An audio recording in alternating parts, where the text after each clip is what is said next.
Sekarang yang kedua, poinnya adalah tentang sejarah air dalam kehidupan semesta kita. Kalau itu sejarah air secara eksistensi. Air udah ada sejak kapan? Sejak awal banget penciptaan. Tapi belum ada dalam semesta kita.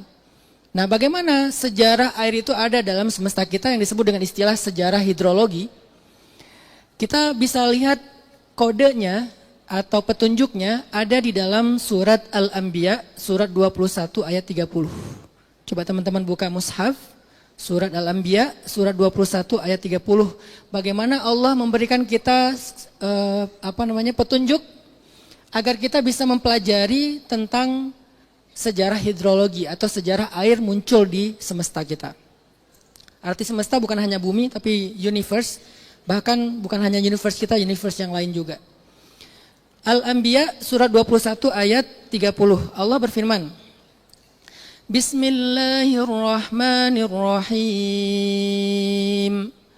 Awalam yaral ladzina kafaru anna as-samawati wal arda kanata ratqan fafataqnahuma waja'alna minal ma'i kulli syai'in hayy afala yu'minun. Dan apakah orang-orang kafir itu tidak memperhatikan? Jadi kata para ulama tafsir, kalau Allah memulai satu ayat dengan awalam yaro atau alam taro, itu kata para ulama bukan melihat dengan mata kita, tapi dengan ainul aklik, dengan mata akal. Jadi kalau Allah mengatakan alam taro, awalam yaro, itu tuh artinya kita disuruh berpikir dan disuruh membahasnya secara ilmiah, secara saintifik. Ayat-ayat yang biasanya dimulai dengan kata-kata alam taro atau awalam yaro. Termasuk ayat ini, ayat 30, Allah memulainya dengan kalimat awalam yaro. Tidakkah memperhatikan? Siapa yang disuruh perhatikan di sini? Alladzina kafaru, orang-orang yang mendustakan, orang-orang yang mengingkari. Mengingkari apa? Mengingkari Allah, mengingkari Al-Quran, mengingkari Nabi Muhammad. Berarti output dari memperhatikan ini apa? Iman. Makanya bedanya Nat Geo dengan pembahasan Sharing Night, outputnya. Kalau kalian nonton Nat Geo, outputnya adalah evolusi kan? Oh ini ternyata sejarah evolusi dari ini menjadi ini, dari ini menjadi ini, kan ada semacam perjalanannya tuh. Dan ujung-ujungnya ya gitu aja, semuanya adalah hasil evolusi. Tapi kalau dalam konteks Al-Quran, dalam konteks kita sebagai seorang muslim, kita punya output yang lebih jelas. Outputnya adalah menemukan Allah di dalam penjelasan itu. Arti menemukan Allah, menemukan kebenarannya, bahwa Dia yang maha kuasa, menemukan kasih sayangnya, bahwa Dia maha baik, menemukan keimanan kita tentang Dia, sehingga kita percaya sama Dia, berarti percaya sama kitabnya, berarti percaya sama utusannya. Artinya seharusnya semakin saintifik pemikiran kita, semakin naik iman kita. Kalau kita orangnya saintis, atau minimal senang dengan dunia sains, menemukan banyak fakta-fakta ilmiah dalam kehidupan kita, tapi nggak makin yakin sama Allah, kayaknya kita nyasar deh, walaupun kita pinter. Makanya tugas dari dakwah adalah mengangkat kembali isu-isu itu untuk mengadres tentang Allah, supaya kita nyambung. Oh Allah ternyata di balik semua ini. Oh Allah ternyata di balik semua kasih sayang ini. Oh Allah, oh Allah, oh Allah. Nanti turunannya berarti Al-Quran itu adalah benar. Shadaqallah. Berarti Rasulullah itu adalah benar karena as-shadiqul masduq. Allah aja percaya sama Dia, masa kita enggak gitu. Sehingga Allah menyindir orang-orang yang pengingkar, orang kafir ini kan enggak harus orang bodoh kan? Bisa juga dia kufur kepada Allah, mengingkari Allah, tapi dia sebetulnya pintar. Abu Jahal itu bukan orang bodoh. Dia disebut jahal bukan karena kurang ilmu, bukan karena buta huruf, bukan karena enggak tahu apa-apa. Dia disebut jahal karena mengingkari kebenaran mutlak. Padahal dia masih percaya dengan kebenaran-kebenaran relatif. Tapi kok bisa orang yang begitu yakin dengan kebenaran relatif mengingkari kebenaran mutlak yang membentuk kebenaran-kebenaran relatif tadi. Makanya disebut jahal. Dia bodoh bukan karena kurang ilmu, tapi bodoh karena mengingkari. Dan Allah menyindir mereka dengan istilah kafaru, orang-orang yang mendustakan. Kata Allah, awalam yarul ladzina kafaru? Tidakkah orang-orang yang mendustakan, yang mengingkari, yang tidak percaya kepada Allah, nggak percaya kepada Muhammad, nggak percaya kepada Al-Quran, mereka memperhatikan yaro dengan teori-teori ilmiahnya, apa yang mereka harus perhatikan? Annas samawati wal arda kanata ratqan fafataknahuma. Dulu sekitar 13,8 miliar tahun yang lalu, langit dan bumi itu adalah ratqan, satu kesatuan. Fafataknahuma, kami pisahkan mereka. Dan memisahkan ini bukan dengan kalimat faslun. Faslun itu kan memisahkan gini ya. Tapi kalau dengan kalimat fafataknaha, kami pisahkan dengan sebuah kehancuran. Yang kemudian, walaupun ini belum tentu 100% benar ya, tapi setidaknya ini adalah penjelasan yang masih kita pakai sekarang, dikenal dengan teori Big Bang. Saya nggak mengatakan bahwa ini teori satu-satunya yang benar yang bisa menafsirkan ayat ini, enggak. Karena tafsir ilmiah itu sifatnya harus dikembalikan ke kalimat Allahu a'lam. Allah lebih tahu maknanya. Cuman yang kita mengerti saat ini baru ini gitu ya. Kita nggak boleh langsung mengklaim ini yang paling benar. Nanti ternyata teori ini dibantah kemudian oleh sains berikutnya. Berarti Al-Qurannya salah dong? Enggak, Al-Quran nggak pernah salah, mungkin penjelasan kita yang salah. Sehingga disclaimer dulu, ini adalah penjelasan yang baru kita kenal saat ini. Bisa aja nanti ada penjelasan yang lebih baik. Fafataknahuma, kami pisahkan mereka dengan sebuah kehancuran atau dengan sebuah ledakan. Yang kemudian diistilahkan dengan teori Big Bang. Maka menjadi terpisahlah unsur-unsur bumi dengan unsur-unsur langit ini menjadi partikel-partikel kecil dan ringan yang dikenal dengan istilah hidrogen dan helium. Belum ada air. Karena air itu secara rumus kimianya adalah H2O. H-nya adalah hidrogen. O-nya oksigen. Udah ada belum oksigennya? Belum. Baru ada hidrogen sama helium, belum ada oksigen. Sehingga kalau belum ada oksigen secara penjelasan saintifiknya belum bisa membuat unsur molekul air. Akhirnya Big Bang tadi membentuk sebuah semesta yang masih hancur dengan unsur-unsur yang ringan yang disebut dengan helium dan hidrogen itu.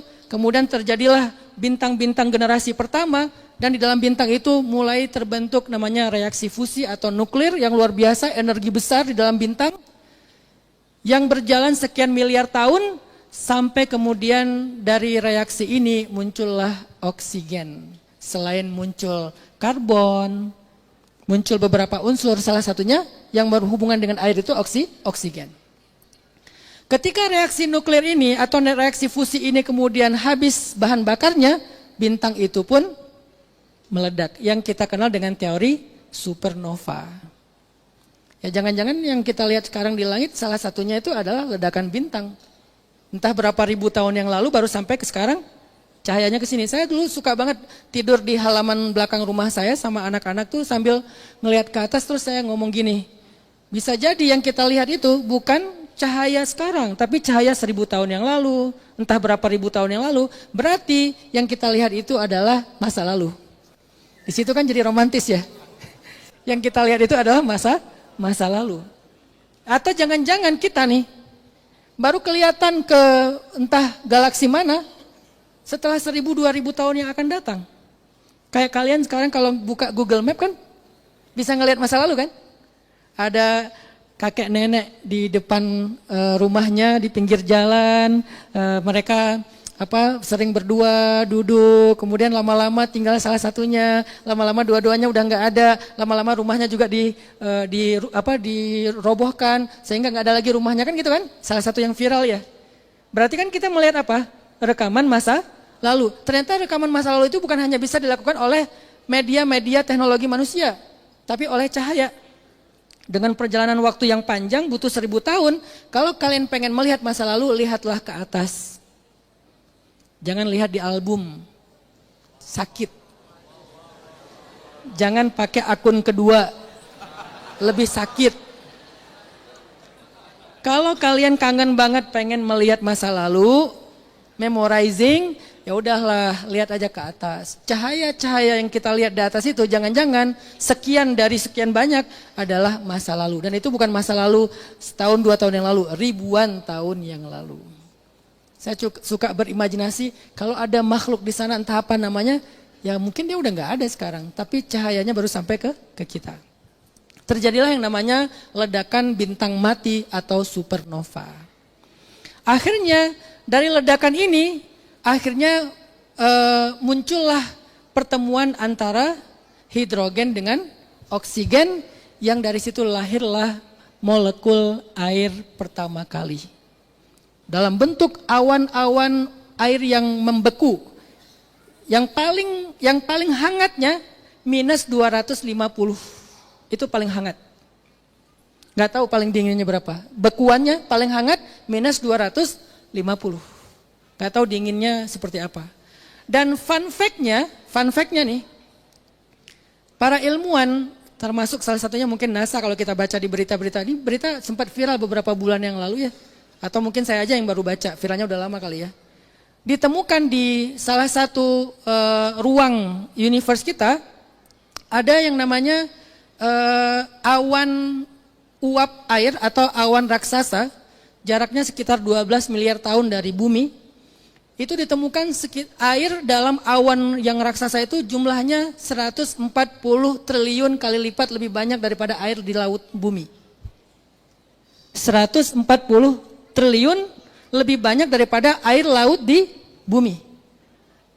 Apa istilahnya teh? Mengambang di tengah-tengah ruang universe kita dengan jumlah 140 triliun lebih banyak daripada air laut di bumi. Artinya kalau bumi dimasukin ke dalam awan itu, ke dalam air itu, bumi itu kayak kelereng doang yang dimasukin ke dalam lautan.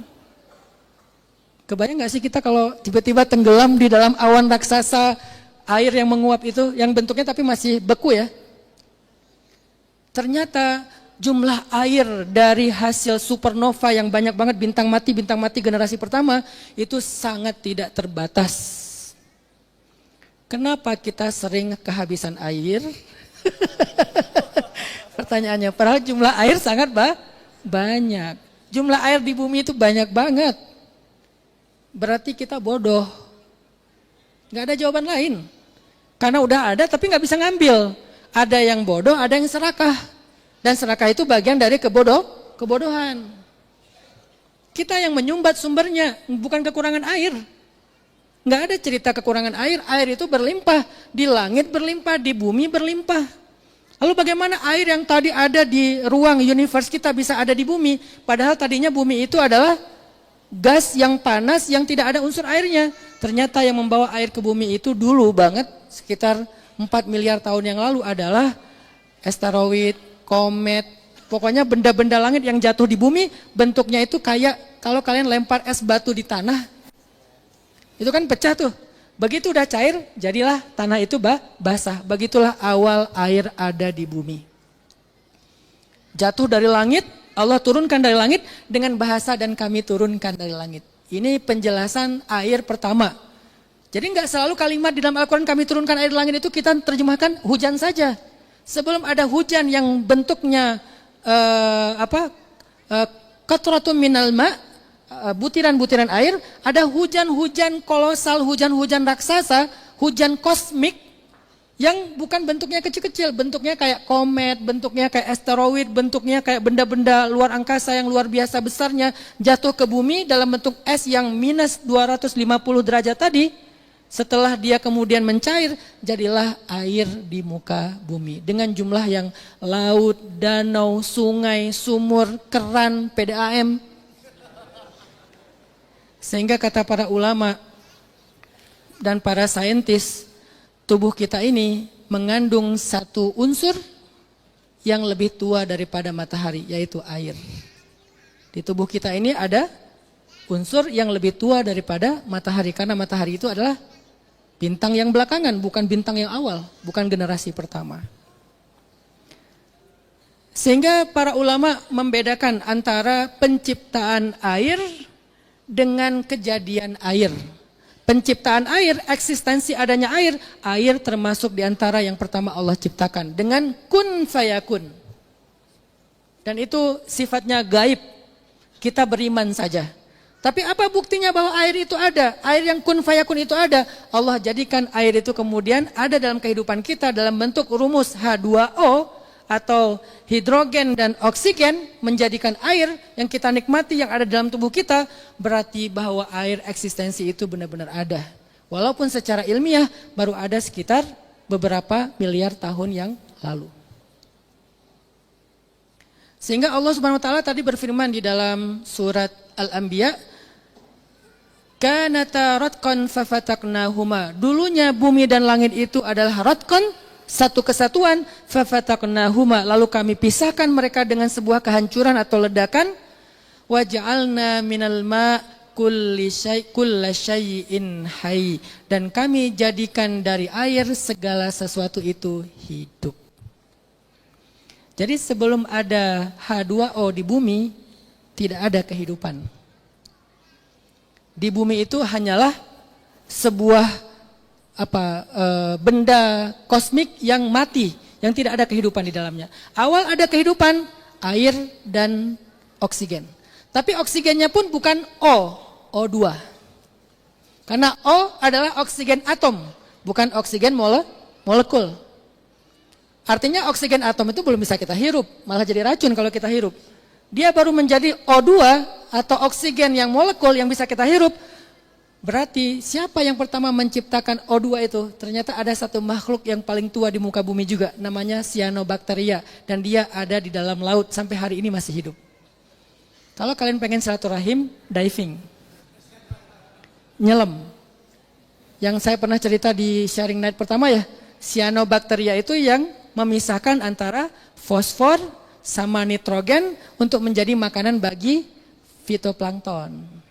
Bakteri yang ada di dasar laut namanya cyanobacteria. Dialah yang mengubah O atom menjadi O2 molekul yang kemudian menjadi oksigen yang bisa kita hirup hari ini. Itulah sumber kehidupan. Dan Allah mengatakan dalam surat Al-Anbiya, wa ja'alna minal ma' kulla syai'in hayy, dan kami jadikan dari air segala sesuatu yang hidup. Sebelum ada air tidak ada kehidupan. Selama ini kan kita menerjemahkannya hanya menyiram tanaman, akhirnya hidup. Kita juga diciptakan dari setetes air. Ternyata ada penjelasan yang lebih tua lagi. Penjelasan tentang sejarah hidrologi atau penjelasan dari sudut pandang peristiwa kosmik. Ternyata memang yang pertama yang menjadikan ada kehidupan di muka bumi itu Allah menciptakan H2O ataupun air. Ini penjelasan Al-Quran. Dan Allah tutup dengan kalimat, afala yu'minun, masih gak percaya juga? Gitu bahasa kita. Afala yu'minun, masih gak percaya juga? Ini udah dibuktikan loh secara ilmiah gitu. Masih meragukan kebenaran Al-Quran gitu. Kalau ini benar berarti semua berita Al-Quran benar. Dari mulai Bismillahirrahmanirrahim sampai minal jinnati, semua benar udah. Gak butuh satu-satu dibuktiin, karena butuh waktu yang ini aja setelah 1400 tahun baru kita ngerti kan. Di zaman Nabi ada gak penjelasan sejarah hidrologi? Gak ada. Tapi karena mereka orang-orang yang siddiq ya, kayak Abu Bakar, Umar dan lain-lain ya. Jadi mereka beruntung dengan imannya. Nah kita udah dijelaskan secara saintifik, masih juga Allah nanya, afala yu'minun, masih gak percaya juga. Berarti berita Al-Quran tentang akhirat, tentang kematian, tentang alam kubur, tentang padang mahsyar, tentang yaumul hisab, tentang sirat, tentang dinding pemisah antara orang mukmin sama orang munafik, tentang surga, tentang neraka, itu juga semuanya benar. Karena ini adalah salah satu di antara contoh-contoh kebenaran yang sudah dibuktikan secara ilmiah. Walaupun pada masa diturunkan Al-Quran, gak ada penjelasan, gak ada ChatGPT, gak ada DeepSeek, gak ada para saintis kalau mau lebih yang ilmiah lagi, gak ada loh. Tapi Al-Quran udah bicara dengan model bahasa ilmiah. Kurang ilmiah apa Al-Quran? Sehingga Allah tutup kalimatnya, afala yu'minun. Kalau masih kurang juga, awalam yara, perhatikan lagi. Coba baca lagi, coba buktikan lagi secara saintifik. Ujung-ujungnya, afala yu'minun, masih gak percaya juga. Keterlaluan. Sehingga teman-teman, mungkin buat saya pribadi, salah satu pesan aplikatif setelah saya percaya banget Al-Quran ini maha benar. Saya pengen setelah meninggal yang menemani saya di dalam kubur itu Al-Quran. Karena setelah kita wafat, kan jadi peristiwa wafat itu gini. Ketika kita mati, kita kan sakaratul maut ya. Sakaratul maut itu antara sadar dan enggak. Sakit luar biasa. Begitu ruh sudah dicabut, kita tuh kayak orang mimpi. Mimpi mati. Jadi kita tuh mimpi mati. Kita ngelihat tubuh kita ngelihat keluarga kita menangis di sekeliling kita. Dan kita tuh teriak-teriak gitu. Teriak-teriak ini nyata atau enggak, nyata atau enggak. Kita tuh kayak orang yang lagi mimpi. Karena dipisahkan antara roh dengan jasad kita. Dan kita menyaksikan jasad kita terbujur, kemudian dimandikan, dibersihkan, dikafani, kemudian digotong, masuk ke dalam kubur. Kita menyaksikan semua itu kayak orang lagi mimpi. Oh, aku mimpi mati nih. Makanya hati-hati kalau kalian mimpi mati, jangan-jangan beneran gitu. Pernah gak mimpi mati? Nanti malam mimpi mati, oh jangan-jangan ini bukan mimpi gitu kan. Karena itu persis kayak mimpi. Setelah beres sakaratul maut ya, karena sakaratul maut itu masih sadar. Kalla idza balagatit taraqi wa qila man raq wa dhanna annahu al-firaq wa dhanna, dia sadar kata Allah. Inilah perpisahan. Saat itu dia tiba-tiba kita sadar, wah ini mau mati nih. Dan itu nggak bisa lagi taubat, udah ditutup pintu taubat. Walaupun kita udah sadar. Mau astagfirullahalazim 1000 kali udah nggak diterima. Lalu setelah itu kita langsung kayak ngerasa mimpi karena udah terpisah antara roh dengan jasad kita. Seperti ketika kita tidur, mimpi baru saat itulah roh dikembalikan ke dalam jasad. Saat itu tiba-tiba kita sadar, oh berarti tadi bukan mimpi. Alhamdulillah ternyata saya masih hidup. Tapi pas kita raba-raba, loh ini apa ini? Kemana pakaian saya? Ini dinding apa? Kenapa basah? Kenapa baunya bau lumpur? Kenapa gelap? Saya di mana? Saat itulah kita mulai sadar, oh ternyata tadi bukan mimpi, nyata. Cuman sekarang kita ada di alam barzakh. Disitulah kita menjerit sekeras-kerasnya karena ketakutan. Kita panggil orang-orang yang kita cintai, kecuali mantan. Nggak mungkin kan manggil mantan kan saat itu kan. Maaf ya biar nggak tegang. Kita manggil ibu kita manggil ayah kita manggil suami kita manggil istri kita panggil anak kita panggil semua mereka untuk menolong kita, untuk digali lagi kuburnya. Tapi mereka udah meninggalkan kita, nggak ada yang datang. Tiba-tiba ada satu yang datang menemani kita. Kalau kita dekat dengan dia di dunia, Al-Quran. Iqra'ul Quran fa innahu ya'ti yaumal qiyamah syafi'an li ashabihi. Dan kalau kita baca hadis tentang fadilah surat Al-Mulk, bacaan surat Al-Mulk itu akan menjadi teman kita di dalam kubur. Makanya saya sesempat mungkin minimal 3 kali dalam seminggu malamnya sebelum tidur baca Al-Mulk. Apakah sholat ba'diyah isya atau misalnya sholat sunnah mutlak aja sebelum tidur. Kenapa? Karena saya nggak berani sendiri. Dan satu-satunya yang bisa nemenin saya di dalam kubur itu cuman Al-Quran, dan secara khusus yang paling ringannya bacaan surat Al-Mulk. Apalagi kalau kita memang hafiz Quran. Memang kalau nggak hafiz gimana Ustaz? Ya nggak apa-apa, nggak berarti kita kurang beruntung nggak. Cuman bedanya hafiz apa? Orang kalau udah ngafal Quran otomatis murojaahnya sering kan? Jadi dia sahabat banget dengan Al-Quran gitu. Minimal sehari berapa? Kayaknya nggak mungkin di bawah 2 juz deh sehari. Rata-rata 3 juz, 5 juz. Saya punya guru yang ngajarin saya Al-Quran juga di Indonesia. Beliau anggota dewan, tapi sekarang kayaknya udah selesai. Beliau sehari 10 juz murojaahnya. 3 hari khatam, 3 hari khatam. Jadi setiap saya ketemu dia, kita gak sempat ngegosip. Karena lisannya tuh gini-gini terus. Guru saya yang ngajarin Al-Quran juga di Aceh, udah almarhum, beliau juga sehari 10 juz. Jadi yang saya kenal di antara guru-guru saya yang hafiz Quran udah senior-senior, rata-rata sehari 10 juz. Kita yang hafalannya belum banyak-banyak banget, 2 juz, 3 juz, sesuai dengan jumlah hafalan. Gak mungkin 1 juz, apalagi cuma setengah juz, apalagi 1 lembar, apalagi kadang-kadang gak baca Quran berhari-hari, tunggu Ramadan. Itu yang membedakan para hafiz dengan yang bukan hafiz. Orang hafiz itu punya amanah, takut lupa hafalannya, dia murojaah, otomatis dia akrab sama Al-Quran. Kalau di dunia dia begitu akrab dengan Al-Quran, maka insya Allah Al-Quran akan jadi teman akrabnya di dalam kubur. Ada satu quotes yang saya suka tentang menghafal Quran. Ada seorang hafiz dari Lombok, saya nonton videonya di TikTok, dia bilang gini, kalau menghafal Al-Quran itu adalah ungkapan cinta, maka murojaah Al-Quran itu adalah bentuk kesetiaan. Jadi kalau orang rajin menghafal hafalan baru tapi nggak pernah murojaah, itu sama kayak orang selalu bilang aku cinta tapi dia nggak setia. Kan kita gampang kalau ngafal Quran itu kan ada sensasi ya. Oh hari ini dapat 1 lembar, 2 lembar, 1 surat, 2 surat, 1 juz, 2 juz kan gitu kan. Tapi nggak pernah murojaah, yang di belakang ketinggalan, lupa. Itu sama kayak orang yang suka bilang I love you, tapi nggak setia. Jadi menghafal ayat yang baru itu adalah I love you, ungkapan cinta. Memurojaah, menjaga hafalan adalah bentuk kesetiaan. Jadi kalau kita setia dengan Al-Quran di dunia, Al-Quran akan setia kepada kita kelak di alam kubur. Ini pesan praktis buat saya pribadi. Ketika saya menemukan ayat-ayat saintifik ini benar. Semakin yakin saya kepada Al-Quran, wah kayaknya saya harus pegang nih Al-Quran di dunia sampai dalam kubur. Lalu bagaimana nanti kalau datang malaikat mungkar dan nakir? Malaikat itu akan bertanya kepada teman kita ini nih, kamu siapa? Kenapa kamu di sini? Kata teman kita ini, saya adalah Al-Quran yang dia baca selama hidupnya dan saya tidak akan pernah berpisah dengan dia lagi sampai hari kiamat.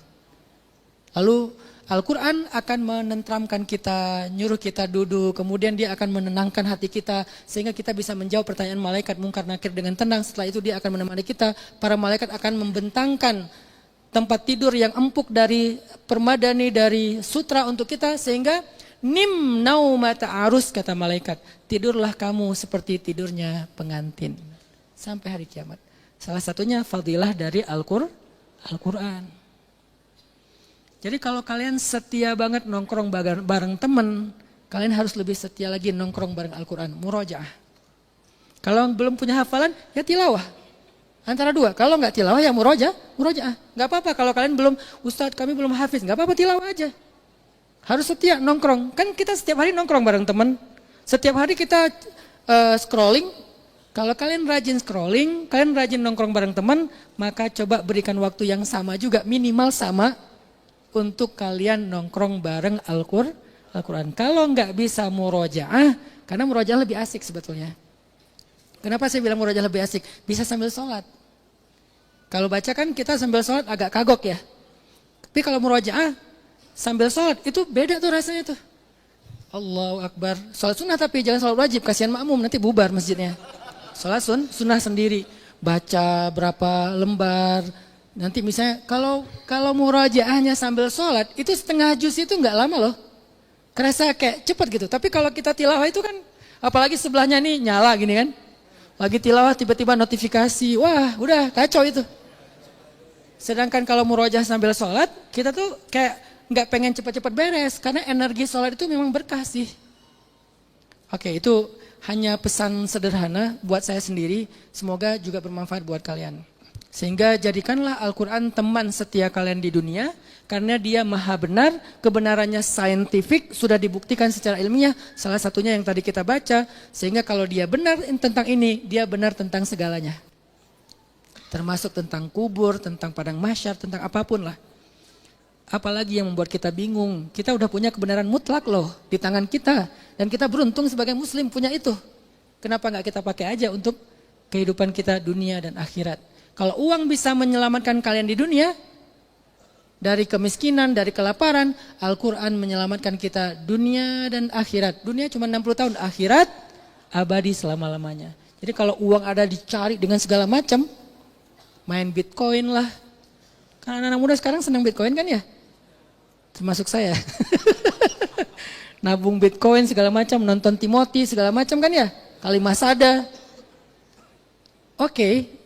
Saya juga nonton dia soalnya. Tapi jangan lupa itu cuma nyelamatin kalian di dunia. 60 tahun doang. Tapi Al-Quran nyelamatin kalian selama-lamanya di akhirat. Dunia dan akhirat. Jadi harus balance. Yang idealnya sih bukan balance ya. Al-Quran lebih. Cuman ya untuk kapasitas kita balance saja udah bagus lah. Oke, ini ayat tentang sejarah hidrologi. Dari mulai ledakan fafataknahuma, apapun teorinya. Allahu alam, cuman sekarang yang kita baru kenal baru teori Big Bang, sampai wa ja'alna minal ma'i kulla syai'in hayy. Kami jadikan dari air segala sesuatu itu menjadi hidup. Muncullah air di bumi dan di semesta. Ini poin yang kedua. Poin yang ketiga, teman-teman yang dirahmati Allah SWT. Sekarang kita bicara tentang siklus air. Setelah air ada di bumi, maka kemudian air itu punya sebuah siklus, namanya siklus hidrologi. Air di tanah, kok bisa jadi hujan? Bagaimana dia terjadi? Kita coba buka firman Allah di dalam surat An-Nur ayat 43. Surat 24 ayat 43. Bagaimana siklus hidrologi? Kalau tadi peristiwa sejarah hidrologi, kalau sekarang sih siklusnya. Bagaimana air itu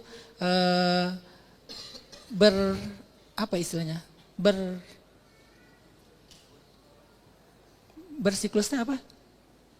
Berputar lah dalam ininya ya, dalam ekosistemnya ya. Firman Allah di dalam surat An-Nur, nanti ada penjelasan ilmiahnya. Saya cuma pengen membuktikan kebenaran ayat ini secara saintifik. Surat An-Nur surat 24 ayat 43. Allah Subhanahu wa taala berfirman,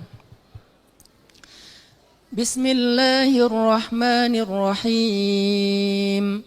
Alam tara anna Allah yuzji sahaban thumma yu'allifu bainahu thumma yaj'aluhu rukama فترى الودق يخرج من خلاله وينزل من السماء من جبال فيها من برد فيصيب به من يشاء ويصرفه عن من يشاء يكاد سنا برقه يذهب بالأبصار. Alam taro. Apa maksud alam taro tadi? Kita disuruh memperhatikan secara ilmiah, secara saintifik. Bukan cuma disuruh ngelihat doang. Makanya kita sebagai da'i juga, para ustadz, memang harus membuktikan ini secara ilmiah juga. Walaupun bukan kita penemunya.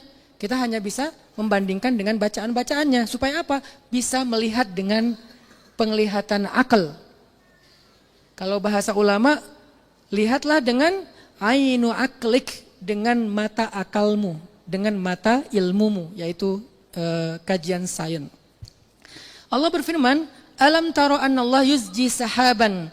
Tidakkah engkau memperhatikan secara sains bagaimana Allah Subhanahu wa taala yuzji sahaban, izja. Saya nggak mau terjemahin dulu kata izja. Saya cari di kamus bahasa dan juga tafsir bahasa. Apa makna izja? Yuzji itu al-izja as-sauq qalilan. Izja itu adalah menggiring sedikit demi sedikit. Itu arti izja. Jadi kalau bahasa ulama, izja us-sair fil ibil ar-rifqu biha hatta tasiru syai'an fa syai'an summa yu'allif bainah. Jadi izja us-sair atau melakukan izja dalam perjalanan itu artinya sebuah proses untuk menuntun onta-onta satu demi satu secara perlahan-lahan. Itu makna izja. Apa penjelasan ilmiah tentang izja? Karena Al-Quran itu kan menggunakan diksi itu sangat hati-hati ya. Jadi nggak asal menggunakan doang gitu. Kenapa nggak? Alam tara annallaha yasuqu sahaba. Allah bisa aja menggiring awan. Ternyata izja ini adalah sebuah proses yang secara ilmiah disebut dengan istilah apa ya istilahnya ya? Istilah ilmiahnya itu evapotranspirasi. Evapotranspirasi diambil dari dua istilah. Pertama evaporasi dan yang kedua transpirasi. Apa itu evaporasi? Kalian mungkin sebagian udah tahu karena anak-anak, mungkin di sini ada anak Unpad, anak ITB ya. Evaporasi itu adalah menguapnya air karena faktor panasnya matahari dari laut, danau, sungai dan permukaan bumi. Sedikit demi sedikit. Jadi satu tetes, bukan satu tetes malah, lebih kecil dari satu tetes, itu yang disebut dengan izja. Dia dikumpulkan atau digiring sedikit demi sedikit, qalilan fa qalilan. Jadi bukan yang digiring banyak. Kalau digiring banyak namanya yasuk. Jadi kita seorang driver, bahasa Arabnya driver itu apa? Sa'iq. Kenapa? Yasukus sayyarah. Driver itu namanya sa'iq. Kenapa disebut sa'iq? Karena dia menggiring atau membawa. Tapi yang dia bawa itu bukan sesuatu yang kecil, sesuatu yang besar, lebih besar daripada dirinya, yaitu sayyarah, kendaraan yang di dalamnya ada barang, ada orang, namanya yasukus sayyarah. Dan orang yang membawa sayyarah itu dalam bahasa Arab disebut sa'iq. Bahasa kita mungkin supir. Kenapa Allah nggak pakai istilah yasuk? Membawa awan. Karena yang dibawa itu jumlahnya kecil, sangat-sangat kecil dan sedikit demi sedikit. Yang dalam bahasa ekologi disebut dengan evaporasi dan transpirasi. Disingkat menjadi transpirasi. Evaporasi adalah ketika menguapnya air laut, danau, sungai, dan bahkan air-air yang ada di permukaan bumi menguap ke atmosfer. Sedangkan transpirasi menguapnya air dari bernafasnya daun-daun atau pohon-pohon. Karena pohon-pohon atau daun itu dia mengeluarkan air dalam bentuk nanospray yang kita nggak bisa ngelihat. Dan mungkin beberapa uji lab ilmiahnya tuh coba aja nanti di rumah kalian ambil plastik, kemudian kalian karungkan menutupi daun-daun di tanaman 1 malam aja. Besok plastiknya pasti berembun. Bahkan kalau airnya banyak sampai ditampung di dalam plastik gitu kan ya. Itu namanya transpirasi. Air yang keluar dari celah-celah daun dalam bentuk nanospray. Dan itu menguap naik ke atmosfer, dalam bahasa Al-Quran disebut dengan proses izja sahaban. Sedetail itu Al-Quran menggunakan istilah. Dan ini bisa kita temukan, bisa kita fahami kalau kita membaca tafsir lughah. Karena tafsir juga punya banyak tema. Kalian kalau baca tafsir misalnya kayak Ibnu Katsir, dia tafsirnya tafsir hadis. Kalian baca tafsir apa nanti? Tafsir fikih, tafsir akidah, tafsir sejarah gitu kan. Kayak At-Tabari itu kan banyak tafsir tentang kisah-kisah gitu. Tapi kalau kalian baca tafsir bahasa, dia akan bahas kata demi kata. Bahkan di Al-Azhar ketika saya dulu sempat baca materinya S2, saya S2-nya bukan di Al-Azhar tapi di kampus di Mesir juga, masih di bidang tafsir. Kita dikasih satu kitab namanya Mughnil Labib tentang penggunaan al-fadhul Quran, diksi-diksi Al-Quran. Jadi kenapa Al-Quran pakai dzalika, kenapa pakai hadza, kenapa pakai huruf ini, kenapa pakai huruf itu. Jadi detail banget gitu Al-Quran teh. Nah ternyata dalam tafsir itu dijelaskan, kayak waktu saya menjelaskan tentang makna asma, ketika Allah mengajarkan kepada Adam asma, ternyata dalam tafsir Ibnu Abbas dikatakan zawataha wa af'alaha, yang disebut dengan asma itu adalah spesiesnya dan peran ekologisnya. Tapi kalau kita baca di terjemah, asma itu cuma nama. Jadi kalau kalian baca Al-Quran pakai terjemah doang, maka kalian akan memahami kalimatnya wa'allama Adamal asma'a kullaha. Allah mengajarkan nama-nama kepada Adam semuanya. Yang kita bayangin apa? Nama manusia, nama hewan, kan gitu doang ya. Karena cuma pakai terjemah. Tapi kalau kita pakai tafsirnya Ibnu Abbas, ternyata bukan cuma nama, tapi ada jenis-jenis spesiesnya dan juga peran ekologis dari setiap spesies itu. Saya kasih contoh waktu itu adalah peran fitoplankton sama peran lebah. Ternyata itu semuanya diajarkan kepada Ibnu Abbas. Sedalam itu penggunaan bahasa Al-Quran. Nah sekarang Allah menggunakan istilah izja. Alam tara annallaha yuzji sahaba. Allah, bagaimana Allah kemudian menggiring atau mengumpulkan menjadi sahaban, menjadi awan dari bukan butiran bahkan, dari air-air yang sangat kecil yang ada di bumi, baik di laut, di sungai, di danau, di permukaan bumi, atau di dalam daun yang dikenal dengan proses evapotranspirasi, naik ke atmosfer menjadi sahaban. Kemudian Allah berfirman juga di kalimat berikutnya, summa yu'allifu bainahu summa yaj'aluhu rukama fataral wadqa yakhruju min khilalih. Kemudian Allah mengumpulkannya. Apa yang dikumpulkan? Ada air laut, ada air sungai, ada air danau, ada air dari transpirasi. Allah kumpulkan semuanya ta'lif. Ta'lif itu apa? Kalau dalam bahasa, ta'lif itu artinya menjilid atau mengumpulkan. Kayak misalnya, fa'allafa baina qulubikum. Allah menta'lif hati kalian. Hatinya terpisah-pisah jadi satu. Satu hati namanya. Sehingga kita sama Palestina satu hati walaupun beda bangsa. Itu namanya ta'liful qulub. Kita dengan saudara kita walaupun beda suku tapi satu hati. Kenapa? Iman. Itu namanya ta'lif. Begitu juga Allah mentaklif unsur-unsur air yang ada di bumi dikumpulkan.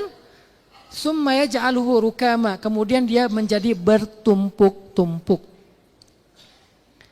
Lalu engkau lihat hujan keluar dari celah-celahnya. Nah ini terjemahan.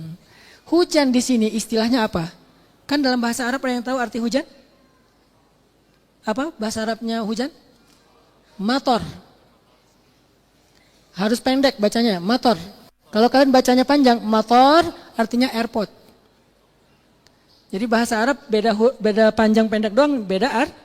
Kalau kalian bacanya mator, berarti itu artinya Bandara Soekarno-Hatta. Tapi kalau kalian bacanya mator, artinya air, hujan.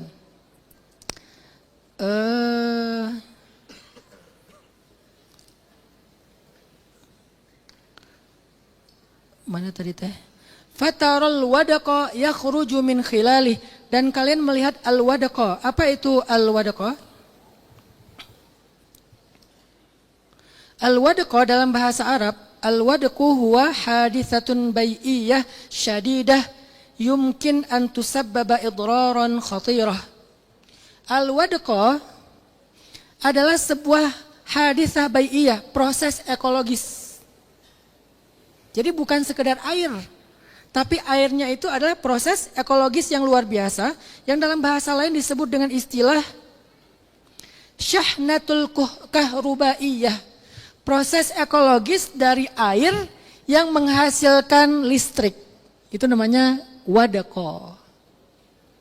Jadi ini belum jadi air hujan nih. Kalau udah jadi air hujan nanti namanya alma, al-matar ya. Tapi ini masih wadqah. Airnya itu masih ada unsur negatif dan positif. Di awan apa itu namanya? Cumulonimbus. Itu awan yang bentuknya, nah itu dijelaskan di ayat yang tadi, awan yang cumulonimbus itu istilahnya apa? Istilahnya wa yunazzilu minas sama'i min jibalin, dan turunlah dari langit itu air dari awan-awan yang bentuknya seperti gunung. Awan-awan yang bentuknya seperti gunung, saking gedenya awannya. Dan awan itu di bagian atas bawahnya itu memiliki unsur energi listrik yang berbeda, plus minus. Ketika terjadi turbulensi di dalam awan itu karena angin, maka melahirkan energi listrik yang kita kemudian lihat dalam bentuk barqa, dalam bentuk kilat, dan kemudian sa'd dalam bentuk petir. Bahkan dijelaskan di sini, yakadu sana barqihi yadhhabu bil absar. Hampir-hampir kilatannya itu menghilangkan pandangan mata, saking silaunya, saking besarnya kilatan itu muncul. Dari mana kilatan itu muncul? Dari wadaqah, dari turbulensi air yang terjadi secara, kalau bahasa tadi itu adalah hadithatun bai'iyah, peristiwa ekologis yang sangat mengerikan yang terjadi di dalam jibal, di dalam gunung-gunung awan itu, gumpalan-gumpalan seperti gunung, sehingga melahirkan energi listrik yang disebut dengan barqa, kilatan cahaya. Ini Al-Quran loh yang ngomong. Kita hanya perlu menjelaskannya dalam sudut pandang ilmiah. Sedetail itu cuma satu ayat. Bagaimana proses hujan itu turun. Kemudian kata Allah, yang turun dari langit itu bukan cuman air tapi juga mimbarodin, air yang masih dingin. Dan dinginnya itu sebagiannya masih dalam bentuk es. Dan kalau lebih dingin lagi namanya thalj. Thalj jadi bahasa Indonesia salju. Karena kita susah bilang tha, jadilah sin. Ada salju, susah ya? Ada salju. Sal itu bahasa Arab. Thalj, tha lam jim, thalj. Orang Arab jarang bilang salju, jarang. Itu mah Indonesia banget lah pokoknya. Kalau mau agak-agak natif ngomongnya bukan salju, bukan thalj. Jadi kalau ada salju tuh, ada salj. Jadi mereka ngomongnya tuh agak kayak kumur-kumur gitu loh. Salj. Jarang bilang, ada salju. Wah, Indonesian banget lah pokoknya. Kurang natif gitu. Sehingga salj, kalau bentuknya dhammah jadi salju. Kalau bentuknya fathah jadi salja. Kalau bentuknya kasroh jadi salji. Jadi boleh kita bilang, ya ada salji. Boleh nggak? Boleh, kasroh. Kok salji sih? Nggak ngerti bahasa Arab. Secara grammar dia udah jadi kasroh. Mungkin di belakangnya ada huruf jar. Ila aina anta? Ila salji. Kemana kamu? Mau ke tempat salju misalnya. Ini jadi ngebahas salju. Apa tadi teh? Oh, wa yunazzilu minas sama'i min jibalin fiha min baradin. Turun dari langit itu dari gumpalan awan yang seperti gunung. Barat itu artinya sesuatu yang dingin. Dan itu adalah hujan es atau hujan salju atau hanya air tapi dingin sekali. Fayusibu bihi mayyasha. Dan Allah menimpakan hujan itu atau air salju itu atau es itu kepada siapa yang Allah kehendaki. Wa yasrifuhu amman yasha. Allah hindarkan dari siapa yang Allah kehendaki. Artinya Allah lah yang menentukan hujan itu turun di mana. Karena Allah yang berkuasa membentuk air hujan itu dari mulai, tadi istilahnya izja'us sahab. Apa izja'us sahab bahasa ilmiahnya? Saya lupa terus ini. Evapotranspirasi. Bahasa Arabnya izja'us sahab. Allah Maha Kuasa. Akhirnya turunlah hujan itu, baik yang hujan air, hujan es, bahkan salju, sehingga menjadi rahmat bagi semesta. Ini penjelasan ilmiahnya dari tafsir bahasa. Bahkan ada satu istilah lagi yang agak unik di sini, rukama. Di sini kan ayatnya yaj'aluhu rukama. Kata para ulama, rukama yang tadinya bersusun-susun, bertumpuk-tumpuk, Allah menyebutnya dengan istilah lafzul rukam, bukan dengan lafzul kisafah. Apa bedanya? Kalau kisafah hiya qit'atun sahab. Kalau kisafah itu adalah awan yang satu lapis. Itu namanya kisafan. Ada juga ayatnya. Tapi kalau awannya yang berlapis-lapis seperti gunung, itu namanya bukan kisafan, tapi rukaman, bertumpuk-tumpuk. Dan itu yang tadi kita istilahkan dengan kolumnimbus. Maaf ya buat ahlinya, saya lupa wae dengan istilahnya. Itu yang diistilahkan dengan kolumnimbus, awan yang bertumpuk-tumpuk. Dalam bahasa Al-Quran disebut dengan rukama, bukan kisafan. Kalau kalian ngelihat awan yang gak terlalu bertumpuk-tumpuk dan hujannya lama atau gerimis, itu istilahnya kisafan. Kalau kalian lihat awannya numpuk gede, gelap, dan hujannya deras tapi nggak lama, berarti itu namanya istilahnya rukama. Dua-duanya diistilahkan di dalam Al-Quran dengan jenis hujan yang berbeda. Pelajarannya adalah hujan itu adalah rahmat yang dibawa oleh angin, dan angin itu adalah busyra. Allah Subhanahu wa taala berfirman di dalam surat Al-A'raf surat ke-7 ayat 57. Wa huwallazi yursilur riyaha busyran baina yaday rahmatih. Allah lah yang meniupkan angin, bukan meniupkan ya, yang mengirim. Allah lah yang mengirim angin sebagai kabar gembira mendahului datangnya rahmat Allah. Ternyata di dalam ayat ini angin adalah simbol kabar gembira, sedangkan hujan simbol kasih sayang Allah Subhanahu wa taala. Kenapa angin disebut kabar gembira? Karena angin itu membawa harapan. Kalau buat para petani, angin itu salah satu di antara cara penyerbukan yang paling dibutuhkan oleh para petani. Selain lebah, selain ada makhluk-makhluk lainnya, yang masif itu angin.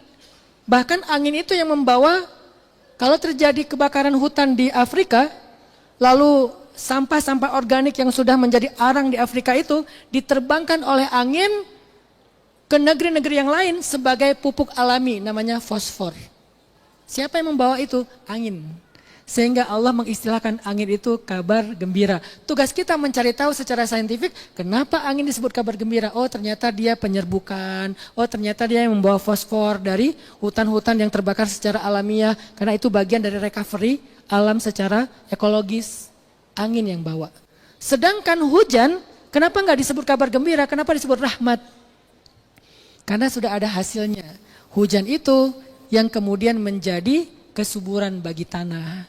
Tumbuh tanaman, kita minum airnya, ternak-ternak minum airnya. Belum lagi nanti hujan itu membersihkan atmosfer kita dari polusi. Sehingga kalau habis hujan kita hirup udara itu kan segar banget ya. Beda dengan sebelum hujan. Bukan karena cuma dingin, tapi udah bersih banget tuh setelah hujan. Jadi Allah tuh bantu kita bersih-bersih di atmosfer. Kita kadang-kadang ngerasa udah bersih-bersih di darat aja dikit nih. Habis bersihin ruang kelas, bersihin masjid, bersihin kamar, bersihin rumah, udah merasa paling berjasa kan? Minta dihargai kan? Ini aku loh yang bersihin. Padahal bersihin cuma dikit. Allah tuh setiap harinya ngebersihin atmosfer kita. Allah tanya kita, "Fabi ayyi ala'i rabbikuma tukadziban?" Afala yu'minun? Masih enggak beriman juga? Jadi kita ketika turun hujan, karena kita percaya dia sebagai sebuah kebaikan atau kasih sayang Allah, maka Nabi mencontohkan kepada kita untuk berdoa, Allahumma sayyiban nafi'a. Dan itu juga alasannya, kenapa ketika turun hujan, doa itu mustajabah. Kenapa? Karena turun hujan itu adalah turun rahmat. Ibaratnya nih, ada orang kaya lagi keluar rumah, lagi bagi-bagi duit nih. Gitu kan? Tiba-tiba ada pemulung, ada tukang bersih-bersih jalan, semua yang dia jalan tuh pas ngeliat lagi bagi-bagi duit, ya buruan datang, mumpung dia lagi bagi-bagi. Kalau kalian datang dia lagi nggak bagi-bagi, susah mintanya. Kalau mumpung dia lagi bagi-bagi, minta aja pasti dikasih. Nah ketika turun hujan, analoginya gitu, Allah lagi bagi-bagi rahmat. Minta, jangan pas turun hujan malah bikin konten. Estetik. Gak apa-apa, doa dulu tapi. Kita kan otomatisnya ngonten, bukan otomatis doa. Padahal Allah lagi bagi-bagi rahmat. Mumpung bagi-bagi rahmat, ya Allah, fulus. Boleh. Jodoh, boleh. Iman boleh. Ampunan boleh. Minta apa aja di antara rahmat-rahmat Allah, duniawi atau ukhrawi. Mumpung lagi bagi-bagi. Jadi kita sering banget loh dapat momen-momen berharga di mana Allah lagi bagi-bagi rezeki. Harusnya kita pakai buat meminta. Salah satunya ketika turun hujan. Itulah kenapa Allah menyebutkan hujan itu sebagai rahmah. Satu, karena memang dia bermanfaat.